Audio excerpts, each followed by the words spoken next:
Hello guys, আপনারা দেখছেন আপনাদের ইউটিউব চ্যানেল, তাই চ্যানেলটিকে সাবস্ক্রাইব করে সঙ্গে থাকবেন। আমি চলে এসেছি বলরামপুরের হাটে।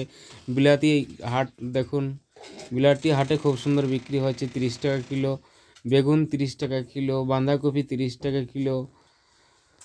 এছাড়াও বিভিন্ন রকম যেমন নতুন আলুটা আছে, এটা তো খুবই ভালো, সস্তার মধ্যে চাষিরা দিচ্ছেন। আসলে চাষিরা জানেন, এরা চাষিদের ছোট ছোট গ্রাম থেকে যে সবজিগুলো আসে এখানে, তারা খুব সস্তার মধ্যেই তারা দিয়ে দেয়। কেন তারা জানে যে আজকে মঙ্গলবার, সেই মঙ্গলবারে কিন্তু তারা বিভিন্ন রকম সবজি বিক্রি করেন খুচরা। সেই খুচরা অবশ্যই পাইকারও থাকে, কিন্তু পাইকারে খুব একটা চাহিদা হয় না হাটে। তবে হ্যাঁ, আড়ত, বড় আড়ত আছে, বিখ্যাত আড়ত, সেখানে কিন্তু সকাল থেকেই আড়তে কুইন্টাল কুইন্টাল সবজি বিক্রি হয়। আড়তে বলরামপুর বিখ্যাত। তবে হ্যাঁ, আমি ছাগলের হাটও চলে এলাম। ছাগলের হাট বেশ সুন্দর লেগেছিল।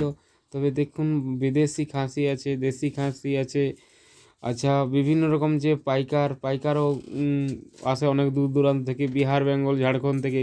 তবে হ্যাঁ, অনেক চাষি কিন্তু পকেট মারও হয়েছে এই ছাগলের হাটে। কিন্তু অনেক সময় জালি নোটও কিন্তু চাষি পেয়েছেন। তাই চাষিরা অনেক সতর্ক হবেন। এই ভিডিওটি যারা, যে সমস্ত চাষিরা দেখছেন, অনেক সময় কিন্তু জালি নোট দিয়ে দেয় পাইকাররা, আবার চলে যায়।